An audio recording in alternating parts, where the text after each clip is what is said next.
இன்று திண்டுக்கல் மாவட்டத்தில் 13.88 கோடி மதிப்பீட்டில் 61 பணிகளை திறந்து வைத்தோம். அதுபோக 5313 பயனாளிகள் ரூபாய் 4.54 கோடி மதிப்பீட்டிலான அரசின் நலத்திட்ட உதவிகளை வழங்கணும். அதுபோக இந்த திண்டுக்கல் மாவட்டத்துடைய இந்த மாத ரிவ்யூ மீட்டிங் நடந்துச்சு. அதில் என்னென்ன பணிகள் இன்னும் பண்ணாமல் இருக்காங்க, அதை வேகப்படுத்தி பண்ணுறதுக்கு என்ன நடவடிக்கை எடுக்கணும். அப்புறம் திண்டுக்கல் நம்ம இதில் குடிநீர் பிரச்சனை கொஞ்சம் அதிகமாக இருக்குன்னு சொல்லி அதுக்கான தீர்வு என்ன, அடுத்தது வரப்போகிற அந்த வெயில் காலத்தில் அந்த எல் நினோங்கிற ஒரு சீசன்லலாம் நம்ம எப்படி சிறப்பாக செயல்படணும், முன்னெச்சரிக்கையாக என்னென்னலாம் பண்ணணும் அப்படிங்கிறத விவாதித்தோம். அதுதான் இன்றைய செய்தி.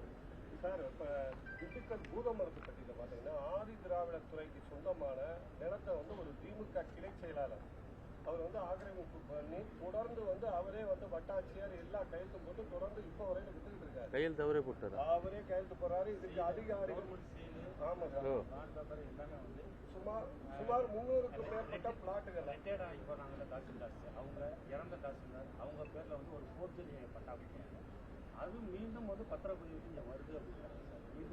அது என்னன்னு பரவாயில்ல, சொன்னதுக்காக அதை நீங்க செக் பண்ணுங்க, அது யாருன்னு சொல்லி. அதே மாதிரி அவரே அங்க அறநிலையத்துறைக்கு சொந்தமான 2 ஏக்கரையும் ஆக்கிரமிப்பு பண்ணி வச்சிருக்காரு சார். அதோட மதிப்பு சுமார் 20. அவர் பேருனா? அவர் பேர் குணசேகரன், கிளை செயலாளர் திமுக. தயவு செஞ்சு அதை பண்ணாதீங்க, பண்ணீங்கன்னா இப்ப கடும் நடவடிக்கை உள்ளாவீங்க. பாத்துக்கலாம்.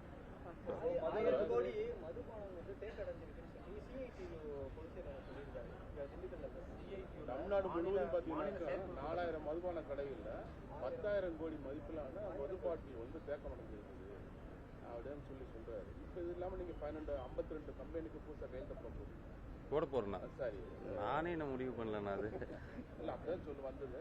ஏற்கனவே அவங்க என்ன சொல்ல வர்றாருன்னு கேட்டீங்கன்னா, மதுப்பிரியர்கள் விரும்பக்கூடிய சரக்கு தான் அவங்க கேட்குறாங்க, அதை தான் நாங்கள் கொடுக்க வேண்டிய சூழ்நிலை வருது. இந்த மாதிரி அதிகமாக வரக்கூடியது ஸ்டாக் எல்லாமே ஸ்டாக்காக தான் இருக்குது. 3 மாதம் முடிஞ்சனா அது ஆட்டோமேட்டிக்காக திருப்பி ஆகிடும்.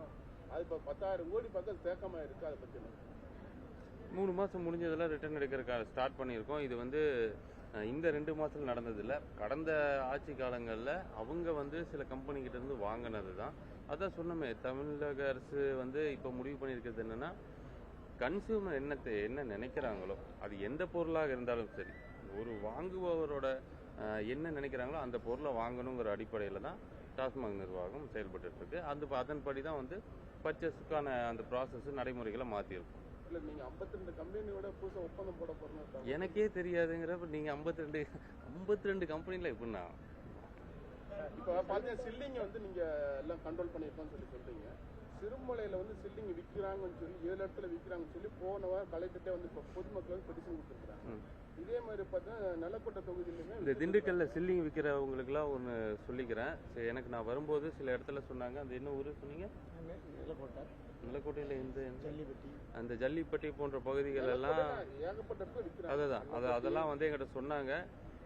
நீங்க எல்லாம் என்ன நினைக்கிறாங்கன்னா, ஒரு தடவை பிடிச்சா அதுக்கப்புறம் விட்டுருவாங்க, நம்ம பெயிலில் உடனே வந்துடலாம், திருப்பி பண்ணலாம்னு நினைச்சிருக்காதீங்க. அந்த பாட்டில் எங்க வாங்குறீங்கிறத அதை ஸ்கேன் பண்ணி அந்த லொக்கேஷன் எந்த கடையிலிருந்து போயிருக்கு, எந்த டிப்போலேருந்து போயிருக்குன்னு அடுத்த கட்டத்தை எடுக்க போகிறோம். ஸோ அப்படி எடுக்கும்போது அது உங்களுக்கு மட்டும் கிடையாது, அந்த ஒட்டுமொத்த உங்களுக்கு கொடுத்தாங்க பாருங்க, அவங்களுக்கு வரைக்கும் பிரச்சனை நடக்கும். அதனால மேக்ஸிமம் சில்லிங் கம்மியாகும். அது பண்ணக்கூடாதுன்னு தாழ்மையாக கேட்டுக்கிறேன், கடுமையாகவும் கேட்டுக்கிறேன். சிறுமலையில விட்டுக்கிட்டு தான் இருக்கிறாங்க. அவங்க இத்தனைக்கு என்ன கேட்டீங்கன்னா, எஸ்பி கூட ஒரு 10 நாளைக்கு முன்னாடி அங்கே புறக்காவலன் ஓப்பன் பண்ணாரு. புறக்காவலின் பக்கத்திலே சில்லிங் வித்துட்டு இருக்காங்க. தப்பு அதுதானா? போலீஸ் இல்ல, அது என்கிட்ட சொன்னாங்க. இந்த மாதிரி நான் வரும்போது இப்போ திண்டுக்கலுக்கு இறங்கும் போதே சொன்னாங்க. எம்எல்ஏ கூட சில ஒரு ஊர்களை பெயர் சொல்லி சொன்னாரு. அதான் சொன்னாரு. நான் எஸ்பிகிட்ட இப்போ அதை சொல்லியிருக்கேன். அந்த பகுதிக்கு உடனடியாக நீங்கள் ஆய்வு பண்ணிருக்கேன். எஸ்ஆர்எம்டியும் சொல்லியிருக்கேன், டிஎம்டியும் சொல்லியிருக்கிறேன். அதெல்லாம் நம்ம இப்போ நான் தங்கியிருந்த ரூம்லேயே வச்சு ஃபர்ஸ்ட் அந்த டிஸ்கஷன் முடிச்சுட்டு தான் இங்கே வந்தேன். என்னோட சார்ந்த துறையில் தப்பு நடக்கக்கூடாதுங்கிறதுல உறுதியாக இருக்கு. அரசு இருக்கக்கூடிய மதுபானங்களுக்கு தர ஆய்வு பண்ணக்கூடிய ஒரு கூடமுடியும் தமிழகத்தில் கிடையாது. அரசு மதுபானங்களுக்கு உண்டான கடைகள் ஒரு கடைகளையும் கிடையாது. அரசு மதுபானத்துக்கான சொந்தமா எல்லாமே பிரைவேட்ல தான் இருக்குது. பிரைவேட்ல வாடகைக்கு தான் இருக்கிறாங்க. இங்க ஒரு சுரேஷ் சொந்த கட்டடம் இல்லை ஐயா, மாநில செயலர் குற்றச்சாட்டிருக்காங்க. இந்த மாதிரி பிரைவேட் சொந்தமா கடை கட்டணுமா? ஆமா, கடைகள் எதுவுமே கிடையாது. தர ஆய்வு இல்ல அது வந்து இருக்கு. அது வந்து நீங்க அப்படி வந்து இப்போ 42% நினைக்கிறேன். ஐ திங்க் அவ்வளோதான் ஆல்கஹால் இருக்கணும்னு சொல்லியிருக்கு. அது 42% இருக்காங்கிறத செக் பண்றதுக்கு லேப் எல்லாம் இருக்கு. அதான் உணவகங்கள் கூடிய மதுக்கடைகள் வந்து தமிழக அரசு வந்து முயற்சிட்டு வராங்க. 734வது தடவை இதுக்கு பதில் சொல்ல போறேன் கேளுங்க. அந்த ரெஸ்டோ பாருங்கிறது ஒரு டிஸ்கஷன்ல இருந்தது. நீங்க அப்படி நினைக்காதீங்க. அப்புறம் திடீர்னு தனியார் மையம்ங்கிறதும் டிஸ்கஷன்ல இருந்தது. அப்போ தனியார் மையத்தை விவாதிக்கிறீங்களான்னா ஆமா, நாங்க இந்த துறையை சரி பண்றதுக்கான முயற்சிகளை இறங்கி இருக்கோம். ஆனா மக்கள் வேண்டான்னு சொல்ற விஷயம் எந்த விஷயத்தையும் இந்த அரசு செய்யாது. இந்த துறையை மாண்புமிகு முதலமைச்சர் என்கிட்ட சொல்லும்போது சொன்ன ஒரே விஷயம் என்னன்னா, இந்த துறையில நிறைய லீக்கேஜ் இருக்கு. இது வந்து கொஞ்சம் நெஞ்ச பணம் இல்லை. இந்த பணம் அரசு பணத்திலிருந்தும் நிறைய எடுத்துட்டாங்க. கன்சியூமர்ட்ட இருந்து 10 ரூபா 5 ரூபாங்கிற பேர்ல நிறைய பணம் போயிருச்சு. அதனால இதெல்லாம் தடுக்கணும் அப்படின்னு என்கிட்ட சொன்னாரு. அந்த வேலைகள் நடந்துட்டு இருக்கு. அந்த வேலைகள் செய்யும் போது இந்த மாதிரி விவாதங்கள் கலந்துரையாடல்கள்லாம் நிச்சயம் வரதான் செய்யும். அரசு மதுபான கடை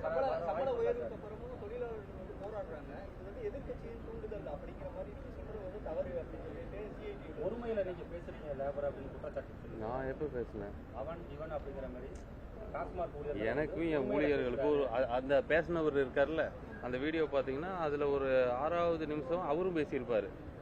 இவன் எவ்வளோ கஷ்டப்படுறான்னு தெரியுமான்னு பேசியிருப்பாரு. இது வந்து ஒரு உரிமையில தன் சொந்த அண்ணன் தம்பி எப்படி பேசுவான்? அண்ணனா இருந்தாலும் அந்த மாதிரி ஒரு அண்ணன் தம்பிகளுக்கு கலந்துரை. பட் அதான் அது மனது புண்பட்டு இருந்தால் அது வருத்தம் தான். பட் ஆனால் அது இன்டென்ஷன் கிடையாது. நீங்கள் எல்லாத்தையுமே அரசியலாகவே பார்க்குறாங்க. எல்லாத்துலேயுமே அரசியல் பார்க்குறாங்க. இந்த உண்மையை சொன்னால் மாண்புமிகு முதலமைச்சர் சொன்ன மாதிரி அவரோட வழியில் இந்த துறையில் ஒரு ரூபா யாரையுமே திருட விட மாட்டோம். இன்னும் நீங்கள் 1000 போராட்டம் அந்த ஊழியர்களோட பின்னாடி நின்றுக்கிட்டு அந்த ஊழியர்களோட அந்த முகமூடியை போட்டு ஏமாற்றி நீங்கள் என்ன பண்ணாலும் உங்களை ஒரு ரூபா திருட விடவே மாட்டோம். அதில் உறுதியாக இருக்கும். இதுதான் சொன்னேனே, நாங்கள் வந்தோம். அவங்க வந்து இதை வந்து 23 வருஷமா அந்த சொன்னீங்களே 23 வருஷமா போராடி ஏதாவது வாங்கி கொடுத்துருக்கலாம்ல. போராடி நீங்க 10 ரூபா வாங்குறது தான் நீங்க போராடி அவங்களுக்கு வெற்றியா கொடுத்துருக்கீங்க. அது சரியா? என்ன கேட்கறேன், அது சரியா? இவங்க போராடி 10 ரூபா வாங்குறதுக்கு இவங்களுக்கு உரிமை, 10 ரூபா வாங்குற உரிமையை வாங்கி கொடுத்துருக்காங்க. அதுதான் போராட்டமா? அதுதான் தொழிலாளர்கள் செய்யக்கூடிய நல்லதா? நீங்க என்ன பண்ணியிருக்கணும்? அந்த 23 வருஷத்துல காலமுறை ஊதியம் வாங்கி கொடுத்துருக்கலாம், அல்லது நிரந்தர பணியை வாங்கி கொடுத்துருக்கலாம். அப்ப ஏன் பண்ணல? அப்போ நீங்க உங்க நோக்கம் அது கிடையாது. உங்க நோக்கம் என்னன்னா, திருப்பி அந்த 10 ரூபாய் எப்படியாவது அரசே மறைமுகமா நான் சொல்லணும், நீங்க வாங்கிக்கோங்க பரவாயில்ல நான் கண்டுக்க மாட்டேன்னு சொல்லணும். நான் சொல்லவே மாட்டேன். இது தடுக்கிறதுக்கு என்னென்ன வழியோ எல்லாமே செய்யத்தான் போறோம். அப்புறம் அந்த சம்பள உயர்வுக்கு வரும் பாருங்க, அந்த சம்பள உயர்வு இப்ப இருக்க நிதி நிலைமை பரவாயில்ல இருந்தாலும் இந்த ஊழியர்கள் அவங்க சொன்னாங்க 14,000 ரூபாய் வாங்கிட்டு இருக்காங்க. அது பத்தாதுன்னு சொல்லி தான் முதல் கட்டமா 3,500 ரூபாய் இருந்து 5,000 ரூபாய் வரைக்கும் கொடுக்கறதுக்கு வந்தோம். இது முதல் கட்டம் தான். நீங்க இதுதான் முடிவுன்னு எப்படி நினைச்சுப்பீங்க? இது முதல் கட்டம். படிப்படியா நீங்க சொல்றாங்களா, படிப்படியா இது எல்லாத்தையும் செயல்படுத்தப்படும். சேர்த்து வாங்கினான்னு சொல்லி நீங்க ஊழியர்ல சஸ்பெண்ட் பண்ணிட்டீங்க, சூப்பர் சஸ்பெண்ட் பண்ணிட்டீங்க. ஆனா இது வரைக்கும் அதிகாரி மேல எந்த நடவடிக்கையும் எடுக்கல. எந்த அதிகாரி சொல்லுங்க? டிஎம் மாத்தியாச்சு. இல்ல அவங்க என்ன சொல்றாங்கன்னா சூப்பர் வரைக்கும் இல்ல நடவடிக்கை. புது டிஎம் வந்துட்டாருன்னா அதுக்கு மேற்கொண்டு இருக்கவங்க எந்த அதிகாரியுமே நடவடிக்கை இருக்கிறவங்க திமுக ஆட்சியில வந்து ஊழல் பண்ணாங்க டாஸ்மார்க்ல அப்படின்னு சொல்லி தான் இருந்தாங்க. ஆனா டிவிக்கு கவர்மெண்ட் வந்ததுக்கு அப்புறம் அந்த அதிகாரிகள் மேல நடவடிக்கை எடுக்காம ஊழியர்கள் மேலதான் பழிவாங்கும் படம் நடந்துகிட்டு இருக்கு. உங்களுடைய கோரிக்கை நிறைவேற்றப்படும். போராட்டத்தை வந்து நீங்க வந்து எதிர்கட்சி தூண்டுதல் பேரில நடத்துறாங்க அப்படின்னு சொல்லி சொல்லியிருக்கீங்க. அதை வந்து எங்களுடைய ஊழியர் போராட்டத்தை வந்து கொச்சைப்படுத்துறீங்க அப்படின்ற மாதிரி சொல்லியிருக்காங்க. ஜனநாயக நாட்டில் போராடுறதுக்கு எல்லாருக்குமே உரிமை உண்டு. அந்த நோக்கத்தை தான் பார்க்குறோம். அந்த நோக்கம் என்ன? உங்க நோக்கம் என்ன? 10 ரூபா வாங்கிக்கணும்னு சொல்றதா? அது சரியா? அவங்க சம்பள உயர்வு தான் கேட்கறாங்க, பணி நிரந்தரம் கேட்கறாங்க. அதைத்தான் 23 சம்பள உயர்வு பணி நிரந்தரம 23 வருஷமா கேட்டுட்டு தான் இருந்தாங்க. ஒரு போராட்டம் இருக்கும், அது முடிஞ்சிடும். சரிங்களா? அப்படி இருக்கும். இந்த தடவை ஏன் அழுத்தமா வருதுன்னா, அப்போ அவங்க கொடுத்த தீர்வு அந்த 10 ரூபா. அதுதான் அந்த தொழிலாளர் கொடுத்து. நான் நினைக்கிறதும் மாண்புமிகு முதலமைச்சர் நினைக்கிறதும், இங்க எந்த இடத்துல இந்த சிஸ்டம்ல எந்த இடத்துலையுமே கரப்ஷன் இருக்கக்கூடாதுன்னு நினைக்கிறோம். ஸோ இது சரி பண்ணும்போது சில கஷ்டங்கள் இருக்கத்தான் செய்யும். அதை தாங்கி வரும்போது தான் ஒரு நல்ல தீர்வு வரும்.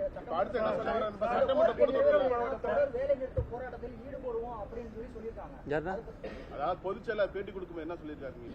யாருன்னா அதாவது CITU மாநில பொதுச்செயலாளர் அது எனக்கு எங்க அண்ணன் தான். நான் கண்டிப்பா பேசி அதை சரி அவர் என்ன சொல்லியிருக்காருன்னு கேட்டீங்கன்னா, இப்ப எங்களுக்கு தொகுப்பு முறை காலமுறை ஊதியம் ஒண்ணு வேணும், அடுத்தபடியா வந்து அவங்களுக்கு பணி நிரந்தரம் பண்ணணும்னு சொல்லியிருக்காரு. இந்த கோரிக்கையை வந்து சட்டமன்ற கூட்டத்தொடர்ல தமிழக முதல்வர் அறிவிக்கணும்னு சொல்லியிருக்கு. இல்லைன்னா அடுத்த கட்டமா நாங்க வந்து காலவரத்து வேலைநிறுத்த போராட்டம் நிச்சயமா அண்ணனை கூப்பிட்டு நானே பர்சனலா பேசி சூழல்லாம் சொல்லி புரிய வச்சு நல்ல ஒரு முடிவுக்கு வருவோம்.